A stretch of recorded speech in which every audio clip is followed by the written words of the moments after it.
Right, here we go over to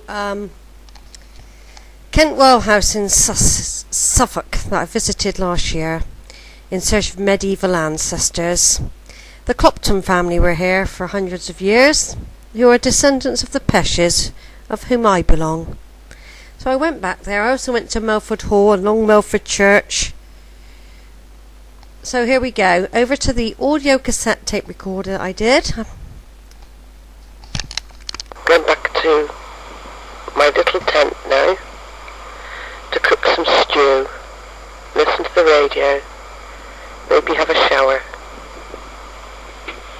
I'll be back tomorrow when we're going on another family history trail. We're off to Long Melford, where the Pecches, which all link up with the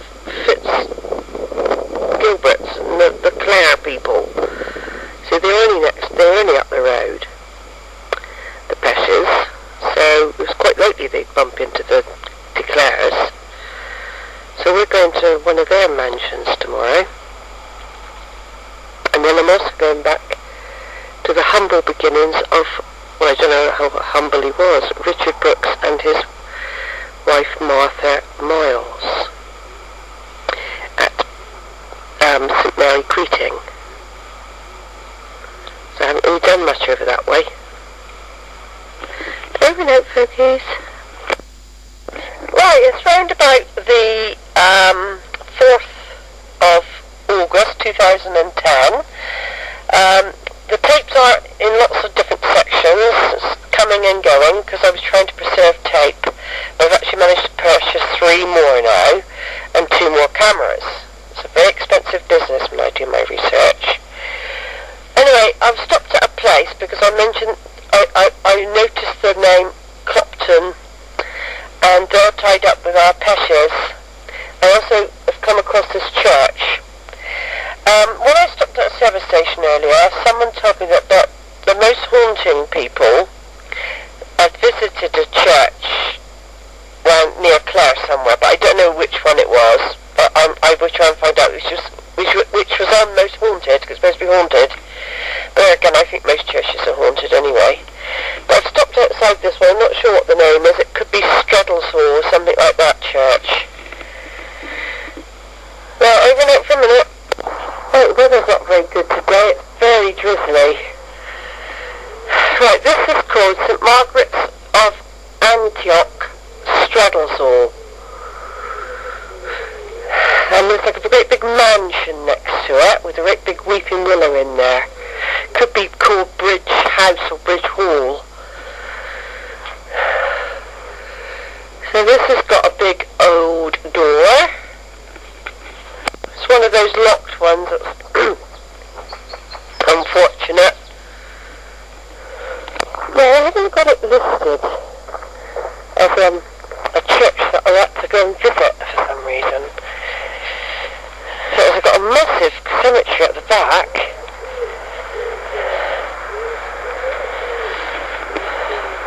But it's raining, it's horrible, it's drizzle. It's not even open, the church.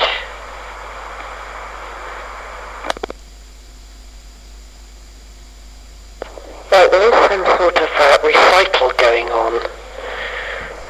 Right, well hold on, just going back to that Straddles Hall. It was near a place called Clopton Barns. This is one of the reasons I stopped there, near an old post office as well. I was having trouble with the tape recorder, which had turned itself off for no reason. This happened lots of times. I had a lot of trouble with that new tape recorder. Anyway, I've now suddenly found myself in, it could be Long Melford Church.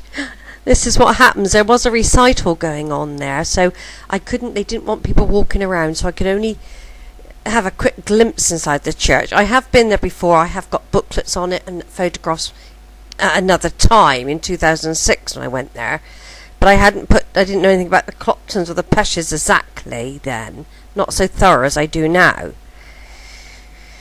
Anyway, it was the Cloptons that built this church at Long Melford, Holy Trinity. They built it, and they've got their bodies interred within it, some of them.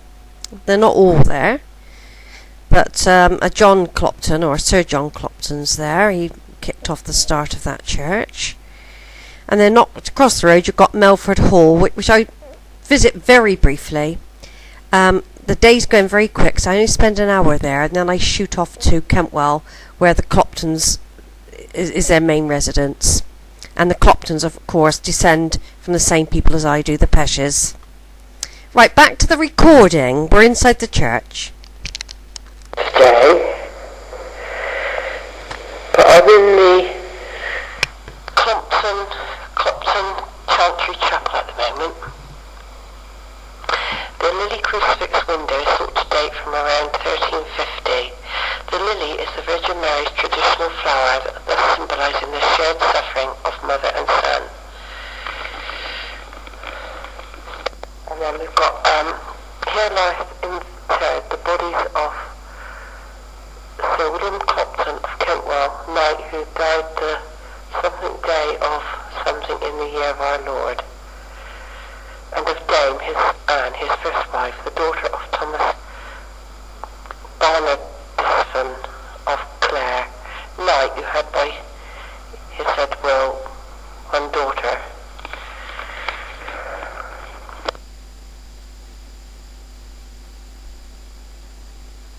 Right. Well, I'm glad I went round Melford Hall, but it's pouring with rain, but I should have gone to Kentwell first, because Kentwell is the real home of the Cloptons. So I didn't get such a feel for the other one, so I quickly escaped from there after spending £6.50 for an hour. But there again, I didn't have to pay anything yesterday for Clare visit. It's absolutely bucketing down. So what I'm going to do is, I don't know what I'm going to do. Have a quick drink and a bit of cake. I might just have a chamomile tea. And then I'm going to go around there. Over now. Right, while I'm having a nice hot drink of chamomile tea after a nice big piece of bread and butter pudding, or bread pudding I should say. I'm always talking about tea and cake when I'm on my family tree trips. They keep me going, they really do. I've arrived now and I'm parked up, ready to go in the hall. I'll just talk a little bit more about Melford House. It goes back quite a long way anyway, Melford. It was, the Cordells had it. The Clomptons had it, I think a Cordell married into, the Clopton family. I'll research it all when I get back home. I know it all really, but I can't remember everything. And there was a bit of rivalry between one family, the Cordells, and the Clomptons. The Clomptons were responsible for building the fine church in the village down there, and the Cordells apparently weren't that happy about that, so they built the hospital so that it would block the view of that church. So they got quite upset by it all, but it sounded to me like the Cordells weren't that nice. And that one woman, she had 19 children, but 12 survived, but she was a countess. Darcy, I think her maiden name was. She had been a countess in her own right, but she ended up in the workhouse when her husband, or whoever it was, got into debt. She was left with nothing and she had to go in the workhouse. None of her children, no one helped her. All those rich people, nobody helped her.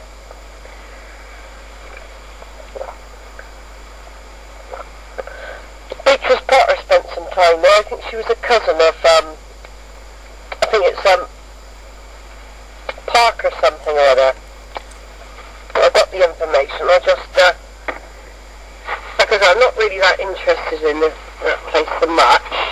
But I think that's got relevance further back in time for me. But they think the people operating these places don't seem to have very much in-depth history knowledge. You ask them about the 11th century and they haven't got a clue what you're talking about.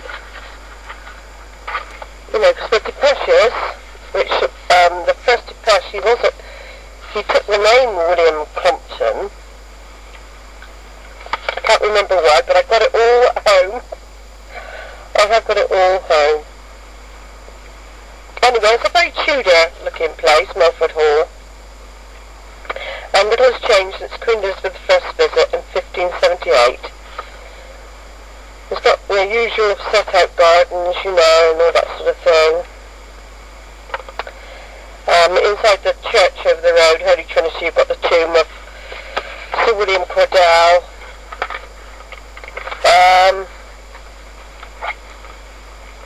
Yeah, Hyde Parker, that's right. The present owner, he's called Sir Richard Hyde Parker. He's the 12th baronet. He's still alive. It's run by the National Trust now, and they're allowed, they stay there, and that's not a pen from the stay there. They should be allowed. We've got plenty of toilets. They could have done with one of those audio things. I think they're really useful, they are. So anyway, we only saw what they wanted us to see.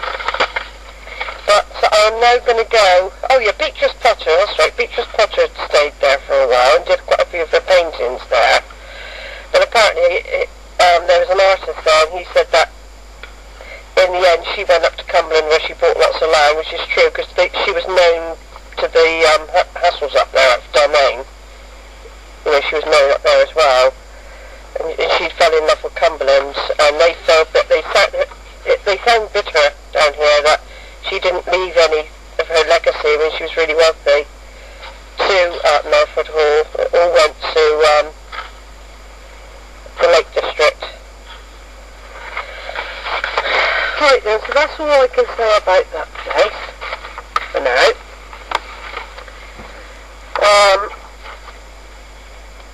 It's still raining. I don't care though, I don't care if I get soaked. I'm going to go inside, and then I'm coming out, and I'm going to walk round the grounds. The only thing that usually stops me is lightning. So I'll be back in a minute. Portraits of Henry VIII seem to appear everywhere, and I'm in one room now where there's lots of portraits. I've actually got into the hall now. I had to pay for a ticket and everything to get in. It was about £9.50. It's a place you really need to spend a whole day. I only had about 2 hours. I got there just before 4. It shut at 5, but they did extend it a bit longer. It was all a bit of a rush, and I want to go back there again another time. But anyway, I've entered there, and I'm roaming around the kitchen. Some of my tape don't turn out. Some of the photographs don't come out because the cameras are such poor quality. So it's definitely on the cards for a visit with a video. Let me just see if I can recognise anybody. We often leave portraits, so don't fret if this description does not match the current one. Starting from the left, if you face the fireplace, is William Shakespeare. Above him, an unidentified man in 1580. Beside him, Francis Bacon, Edmund Spencer, Francis Beaumont, Elizabeth of York, Catherine of Aragon,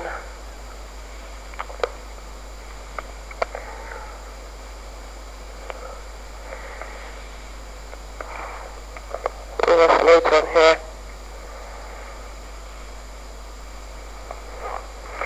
Yeah, like I said, I wandered around the house. Half the tape didn't turn up that I did a minute ago. The flash isn't working on the camera, which is typical. It's turned itself off. You're not supposed to use flash anyway. But I took some. It did work once. So there's lots of portraits of real people here. Everywhere. Queen Mary.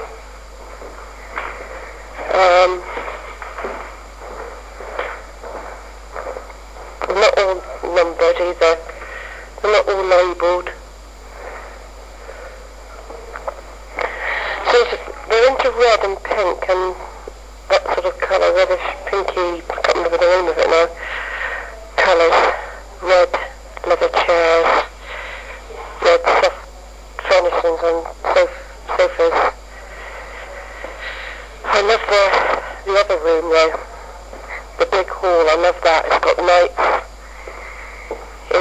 everyone might have come out. That was the one with the knights in. I really loved that one, this room.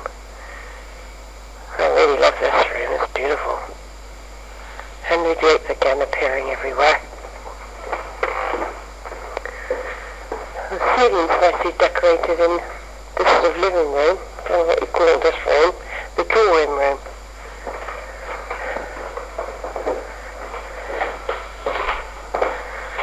Now I'm getting to the billiard room.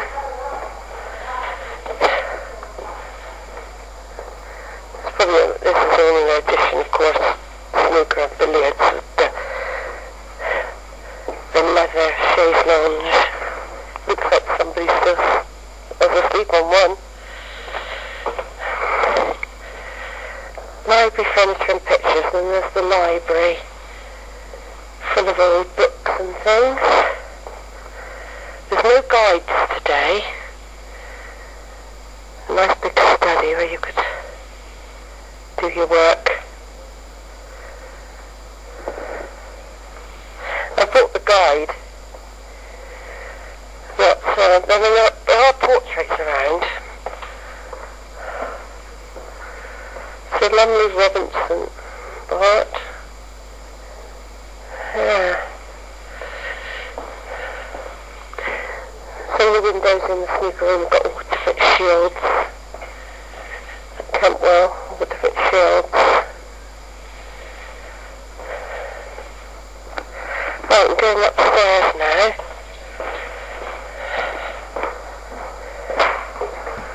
That big wide wooden stair up to the state bedroom and bathroom. You'll probably hear my feet going up the main stair hall. Originally the staircase was the structure in which the stairs were built. The stairs being the steps which provide access between floors. Well, we all know that, don't we? These big houses all seem to have fires at some point in their history, don't they? The window in the hall has some fine fragments of the 15th century glass.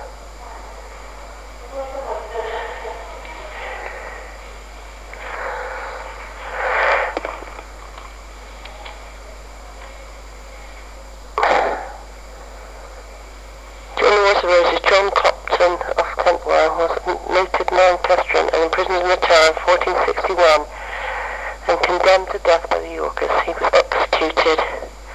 He was pardoned on the day his four fellow prisoners... Oh yeah, I remember that.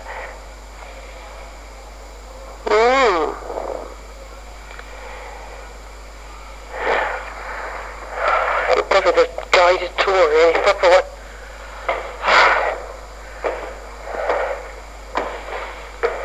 They've got hardly anyone. There's only 8 people looking around because the weather's so bad. I've got here really late. I would have spent the day here. Spent an hour in that other place, but we should have come here first. The upper stair landing.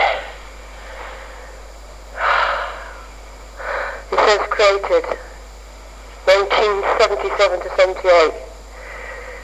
It looks pretty old to me.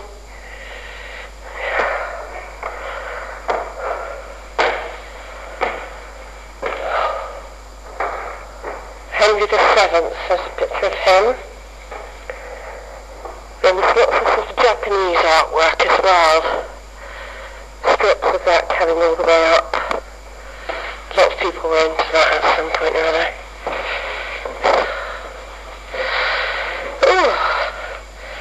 Coming to the bathroom, which has got sort of a linery tiles, a lino that's very Roman,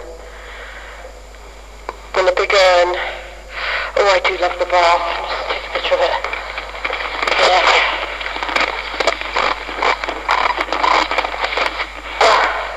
I'm not using flash, by the way, if it doesn't work. Here we've got a feed like a room effect in the bathroom.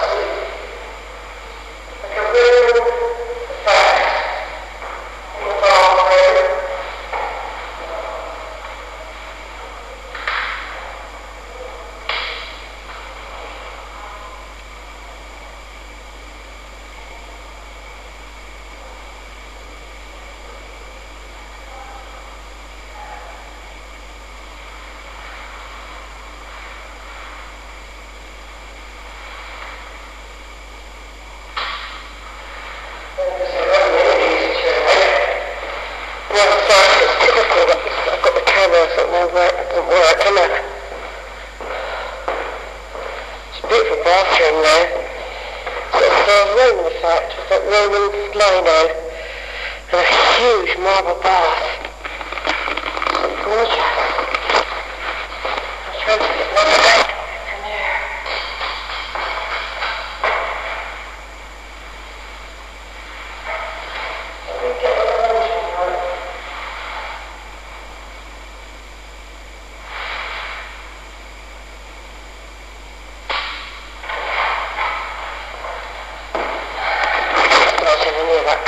They won't print them anyway. Great dressing room, this is called. The room from part of the great chamber. It says, very spacious. No door there, there's no, but you have got a door, you'd have to shut this big one.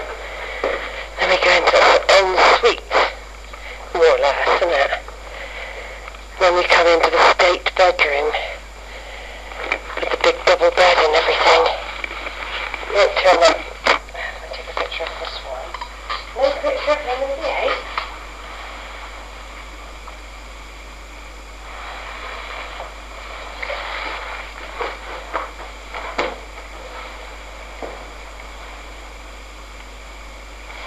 Stick that in the joint, don't like that.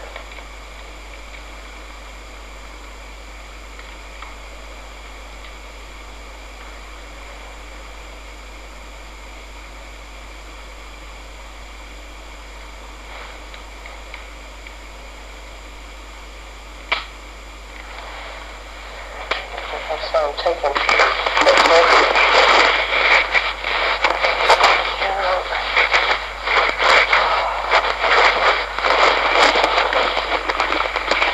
right, like I said, I thought I was taping the great big kitchen when I went in there, but apparently I wasn't taping nothing. And 2 other rooms I'd gone in thinking I was taping. It's so annoying when it happens. I'm going up further now to the restroom. Whatever that means. And that wooden floors. The top of the house now. You can hear the boards creaking as I walk. This is Kentwell House, for those who've forgotten where I am. To do with the Cloptons, who are connected to the Pecches back in time. The central block corridor.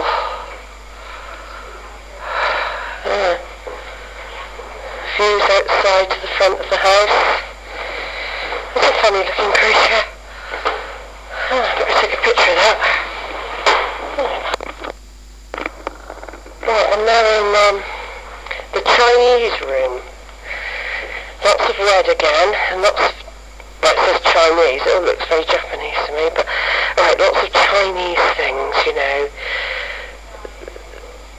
The Japanese girls and the Japanese bonsai trees. Everything Japanese, and the little sort of cane hats that they used to wear. A little cot in here. A lovely wardrobe all decorated in Chinese art illustrations. A neat little sink made of like porcelain with brass taps. Separate beds, not a double bed in here, separate beds. Patrick Phillips always wanted a Chinese room, and immediately after Precious in 1971 his choice fell on this room. Only in 1985 did it become a reality. His final decoration was determined when we commissioned in Hong Kong to be made in China, the red lacquer screen and furniture. Since then we've added many Chinese items, the carving, the hangings, the paintings and pots, the gilded carving. We also introduced the Emperor's concubine's robe, which for many years we used to dress up in until we discovered how interesting and rare it is. The suite of furniture is Waring and Gillow 1930s Japanese style. I thought it was Japanese. The screen, it is entitled Gods of Wealth and features the traditional Chinese inexhaustible treasure box. This is guarded by 2 gods of wealth who were each real people.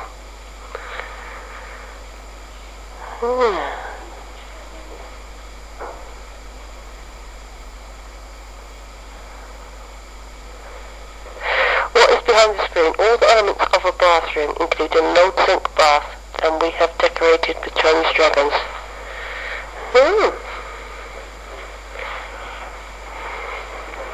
Even one of those Chinese fans.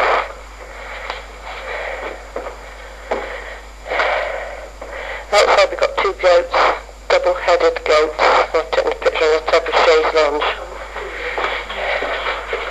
Sorry about that, I'm talking to myself. That's alright. Because I won't remember everything. Sorry? I won't remember if I don't No, take that. because I do that. I thought I'd take 2 rooms a minute ago and I haven't. I didn't turn the button off. It's the kitchen. I've got to remember now. I'll have to have this later on when I get it bad. I'll have to have this find your way home.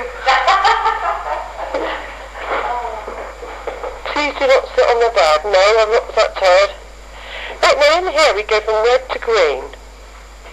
On this couch, gone to sort of velvety colours.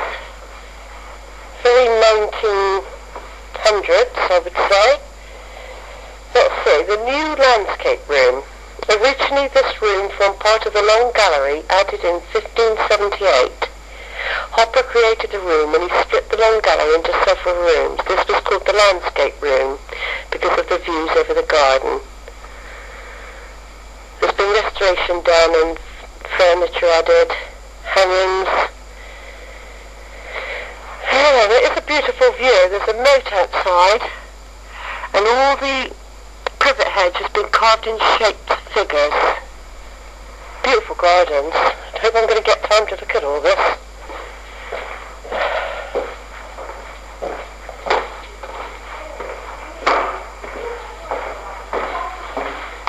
Okay, we'll go too further down now.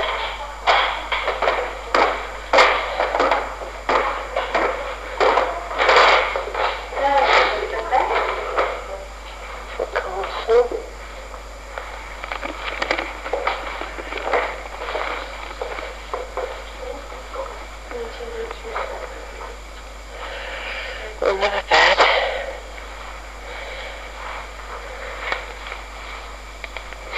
I wonder if they still sleep in it.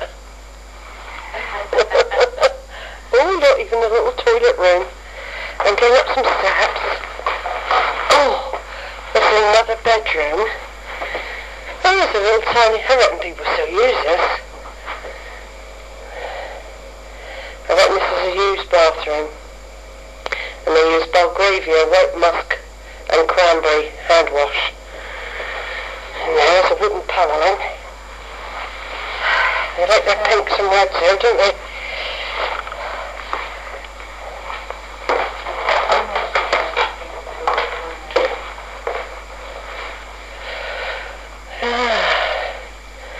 So that's another bedroom with a sort of 1900s looking feel about it with the World War II. No, it must be World War II, isn't it?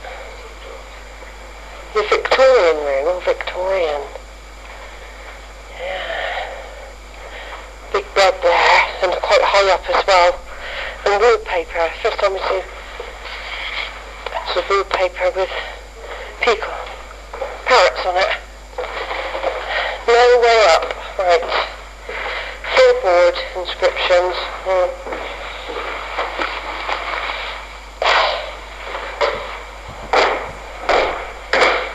I'm getting downstairs now. On a lot of doors they've got enter ye not. That looks like Elizabeth. Clopton portrait and brass ribbons.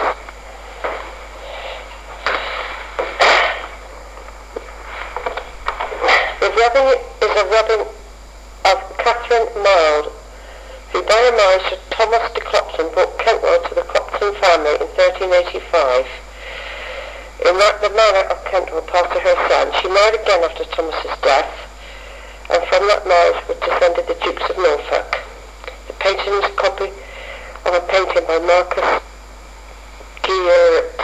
origin of which is in the Young Centre collection of British paintings in the USA.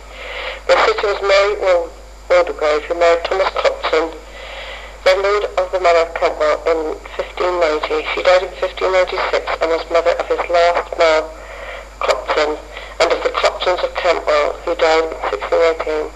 However, her granddaughter and great-granddaughter each held the manor in their turn until the latter death in 1660, shortly after which the manor was sold.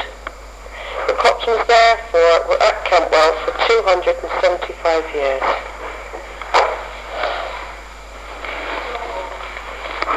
Well, there's a rubbing here of Audrey Francis, 14th century, wearing a rare butterfly headdress. Well, into yet another big one. If I'd been out before, actually this is the room I thought I'd done. This is the main dining room, that's right, with a big fireplace with some shields over it and the big red table with Japanese illustrations and lots of tapestries on the walls and that sort of thing.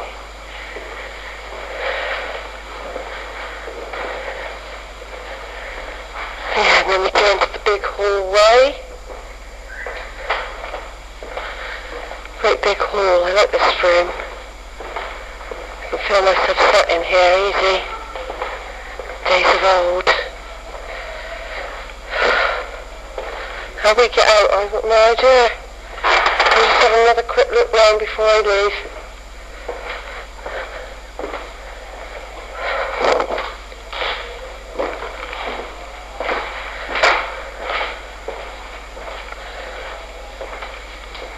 That's the servants' quarters down there, I expect. Or not the servants, the people that run the show. I think I didn't get that bit. I'll go back to the kitchen a minute. What's out there? Oh yes, I remember now. Yes, I did take a photo, but I don't know if it turned out. Lots of the embroidery hangings. And a bedroom, the first bedroom. And also another room, the housekeeper's room. And then we went out to the big kitchen with a great big table. I took a picture in here and a huge fireplace. The great kitchen, based on the 1550s style, with its ovens.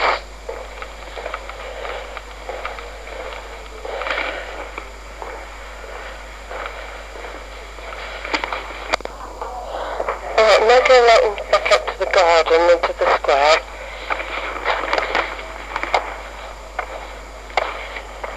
Again, there's lots of space. There's a maze built into the patio paving. Undercroft refreshments. Goat.